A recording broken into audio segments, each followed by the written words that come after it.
दीन बंधु दीनानाथ मेरी डोरी तेरे हाथ, दीन बंधु दीनानाथ मेरी डोरी तेरे हाथ। दीन बंधु दीनानाथ ले ले डोरी अपने हाथ, दीन बंधु दीनानाथ ले ले डोरी अपने हाथ। जय श्री राम, सीताराम सीताराम। जय श्री राम।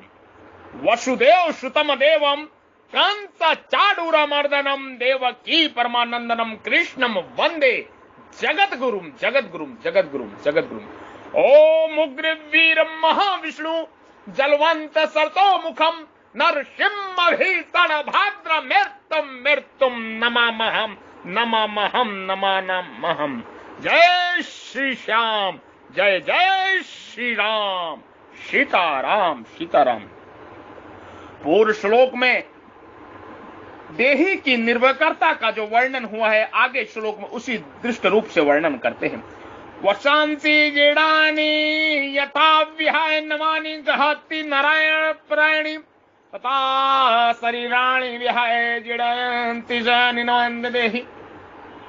नर यथा जीर्णानि वशंसि विहाय प्राणी नृवन्नि गृह्णन्ति तथा देहि जीर्णानि शरीराणि विहाय अनयानि नवानि शयन्ति। मनुष्य जैसे पुराने कपड़ों को छोड़कर दूसरे नए कपड़े धारण कर लेता है, ऐसे ही देही पुराने शरीर को छोड़कर दूसरे नए शरीर में चला जाता है। देही ऐसे ही शरीर को छोड़कर दूसरे शरीर में जाता है। वशांसी जीर्णानि शयन्ति नवन देहि। इसी अध्याय के 13वें श्लोक में सूत्र रूप से कहा गया था कि देहांतर की प्राप्ति के विषय में धीर पुरुष शोक नहीं करते। अब उसी बात को उदाहरण देकर स्पष्ट रूप से कह रहे हैं, जैसे पुराने कपड़े परिवर्तन पर मनुष्य शोक नहीं होता, ऐसे ही शरीर के परिवर्तन में भी शोक नहीं होना चाहिए।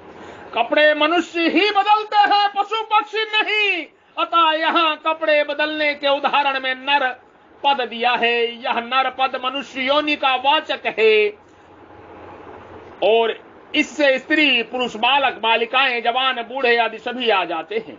जैसे मनुष्य पुराने कपड़ों को छोड़कर दूसरे नए कपड़े धारण करता है, ऐसे यह देही पुराने शरीर को छोड़कर दूसरे नए शरीर धारण करता है। पुराना शरीर छोड़ने को मरना कह देते हैं और नया शरीर धारण करने का जन्मना कह देते हैं। जब तक प्रकृति के साथ संबंध रहता है, तब तक यह देही पुराने शरीर को छोड़कर कर्मों के अनुसार या अंतकालीन चिंतन के अनुसार नए शरीर को प्राप्त होता रहता है। यहाँ शरीराणि पद में बहुवचन देने का तात्पर्य है कि जब तक शरीरी को अपने वास्तविक स्वरूप का यथार्थ बोध नहीं होता, तब तक यह शरीरी अनंत काल तक शरीर धारण करता रहता है। आज तक इसने कितने शरीर धारण किए, इसकी गिनती भी संभव नहीं है। इस बात को लक्ष्य रखकर शरीराणि पद में बहुवचन का प्रयोग किया गया है तथा संपूर्ण जीवों का लक्ष्य कराने के लिए यहाँ देही पद आया है। यहाँ श्लोक के पूर्व धर्म में जो जीर्ण कपड़ों की बात कही है, उत्तरार्ध में जीर्ण शरीर की जीर्ण कपड़ों का दृष्टांत शरीर में कैसे लागू होगा? कारण कि शरीर तो बच्चों और जवाने के भी मर जाते हैं, बच्चों और जवानों के भी मर जाते हैं, केवल बूढ़ों के जीर्ण शरीर मर जाते हो, यह बात तो नहीं है। इसका उत्तर यह है कि शरीर तो आयु समाप्त होने पर ही मरता है और आयु समाप्त होना ही शरीर का जीर्ण होना है। शरीर चाहे बच्चों का हो, चाहे जवानों का हो, चाहे वृद्धों का हो, आयु समाप्त होने पर वे सभी जीर्ण हो ही कहलाएंगे। इस श्लोक में भगवान ने यथा और तथा पद देकर कहा है कि जैसे मनुष्य पुराने कपड़ों को छोड़कर नए कपड़े धारण कर लेता है, वैसे ही यह देही पुराने शरीर को छोड़कर नए शरीर में चला जाता है। यहाँ एक शंका होती है, जैसे कुमार, युवा और वृद्ध अवस्थाएं अपने आप होती हैं, वैसी ही देहांतर की प्राप्ति अपने आप होती है। दूसरा अध्याय का 13वां श्लोक। यहाँ तो यथा जैसे और तथा वैसे घट जाते हैं, परंतु इस श्लोक में पुराने कपड़ों को छोड़ने में और नए कपड़े को धारण करने में जो मनुष्य की स्वतंत्रता है, वह पुराने शरीर को छोड़ने में और नए शरीर धारण करने में देही की स्वतंत्रता नहीं है।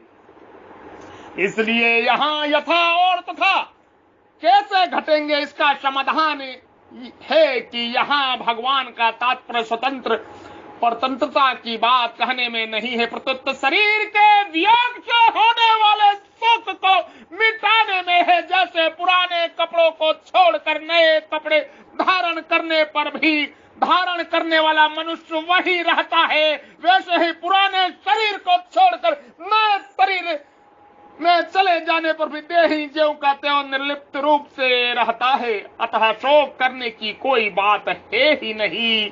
इस दृष्टि से यह दृष्टांत ठीक है।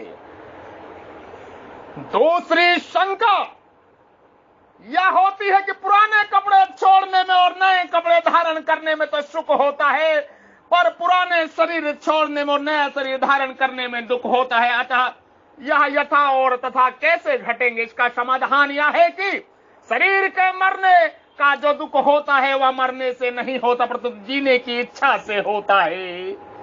परंतु जीने की इच्छा से होता है, मरने से दुख नहीं होता। मैं जीता रहूं ऐसे जीने की इच्छा भीतर से रहती है, मरना पड़ता है तब दुख होता है। तात्पर्य हुआ कि जब मनुष्य शरीर के साथ एकमता कर लेता है, तब वह शरीर के मरने से अपना मरना मान लेता है, दुख होता है। परंतु जो शरीर के साथ अपने एकमता नहीं मानता, उनको मरने में दुख नहीं होता, प्रत्युत आनंद होता है। जैसे मनुष्य कपड़ों के साथ अपनी एकमता नहीं मानता तो कपड़ों को बदलने में उसको दुख नहीं होता, कारण कि यह विवेक स्पष्ट जागृत रहता है कि कपड़े अलग हैं और मैं अलग हूं। परंतु वही कपड़ों का बदलना अगर छोटे बच्चों का किया जाए तो वह पुराने कपड़े उतारने में और नए कपड़े धारण करने में भी रोता है। उसको यह दुख केवल मूर्खता से, नासमझी से होता है। यह मूर्खता मिटाने के लिए ही भगवान प्रभु यहाँ यथा और तथा पद देकर कपड़ों का दृष्टांत दिया है। जय श्री राम। यहाँ भगवान ने कपड़े के धारण करने में तो गृहणती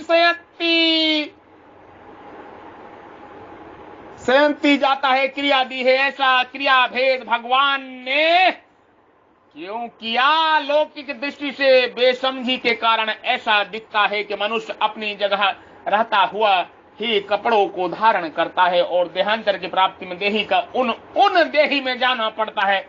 इस लौकिक दृष्टि को लेकर ही भगवान ने क्रिया भेद किया है। गीता में येन सर्वदम ततः नित्य सर्वगता स्थाणु आदि पदों से देही की सर्वत्र व्याप्त, नित्य, सर्वगत और स्थिर स्वभाव वाला बताया तथा शयंती नमन देही शरीरम यदवति आदि पदों से देही का दूसरे शरीर में जाने की बात कही गई है। अतः जो सर्वगत है, सर्वत्र व्याप्त है, उसका आना जाना कैसे? क्योंकि जो जिस देश में ना हो उस देश में चला जाए तो उसको जाना कहते हैं, और जो दूसरे देश में है वह उस देश से आ जाए तो उसको आना कहते हैं। परंतु देही के विषय में तो ये दोनों ही बातें नहीं घटती। इसका समाधान यह है कि जैसे किसी की बाल अवस्था से युवा अवस्था हो जाती है तो वह कहता है कि मैं जवान हूँ, हो गया हूँ, परंतु वास्तव में वह स्वयं जवान नहीं हुआ है। प्रत्युत उसका शरीर जवान हुआ है, इसलिए बाल अवस्था में जो वह था युवा अवस्था में वह वही है, परंतु शरीर से तदप्त मानने के कारण वह शरीर के परिवर्तन को अपने में आरोपित कर लेता है। ऐसे ही आना जाना वास्तव में शरीर का धर्म है, पर शरीर के साथ तादात्म्य होने से वह अपने को आना जाना मान लेता है।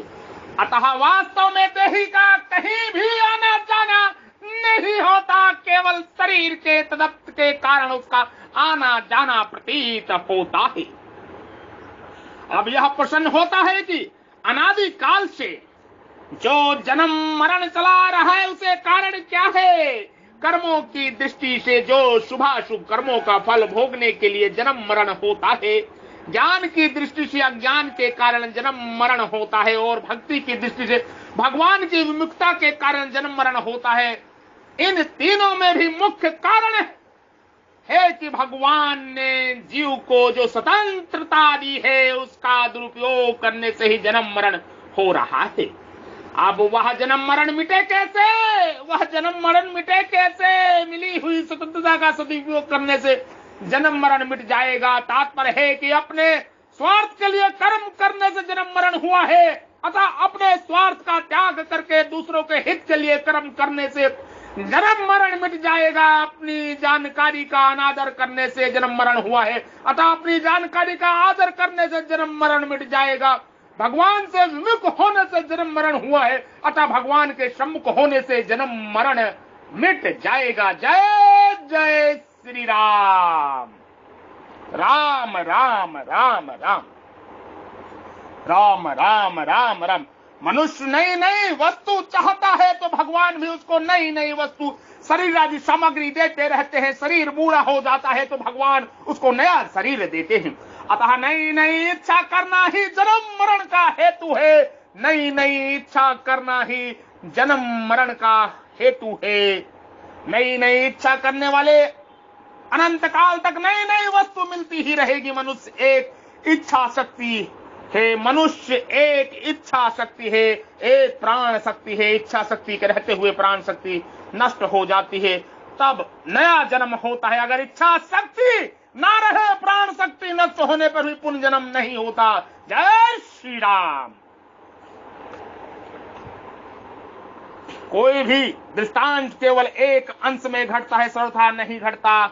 यहाँ पुराने कपड़े छोड़कर नए कपड़े बदलने का दृष्टांत केवल इस अंश में है कि जैसे आदमी अनेक कपड़े बदलने पर भी एक ही रहता है, ऐसे ही स्वयं अनेक योनियों में अनेक शरीर धारण करने पर भी एक वही का वही रहता है। जैसे पुराने कपड़ों को छोड़ने पर हम मर नहीं जाते और नए कपड़े धारण करने से हम पैदा नहीं हो जाते, ऐसे ही पुराने शरीर को छोड़ने पर हम मर नहीं जाते और नया शरीर धारण करने पर हम पैदा नहीं हो जाते।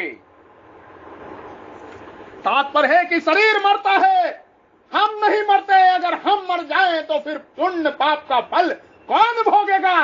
अन्य योनियों में कौन जाएगा? बंधन किसका होगा? मुक्त कौन होगा? अगर हम ही मर जाएं तो बंधन किसका होगा? मुक्त कौन होगा? जन्म किसका होगा? जो कर्मों का फल है वो कैसे भोगेंगे? ये शरीर मरता है, हम नहीं मरते। विवेक विचार पूर्वक देखा जाए तो आयु प्रतिक्षण समाप्त हो रही, अर्थात शरीर प्रतिक्षण जीर्ण हो रहा है, प्रतिक्षण मर रहा है। यह एक क्षण भी स्थिर नहीं है।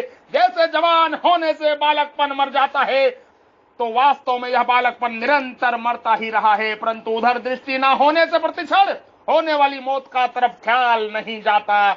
यही वास्तव में बेहोशी है, यही वास्तव में बेहोशी है। अपनी जानकारी का अनादर करने का तात्पर्य है कि हम जितना जानते हैं उसके अनुसार कार्य न करना। जैसे सत्य बोलना ठीक है, झूठ बोलना ठीक नहीं है, ऐसा जानते हुए भी स्वार्थ के लिए झूठ बोल देते हैं। कोई हमें सुख देता हो तो अच्छा लगता है और दुख देता है तो बुरा लगता है, ऐसे जानते हुए अपने सुख के लिए दूसरों को दुख देते हैं। ऐसे ही हम जानते हैं कि शरीर आदि सब जाने वाले हैं, रहने वाले नहीं है, फिर भी इनमें मोह ममता करते हैं। यही अपनी जानकारी का अनादर है, अपनी जानकारी का अनादर है। जय श्री राम।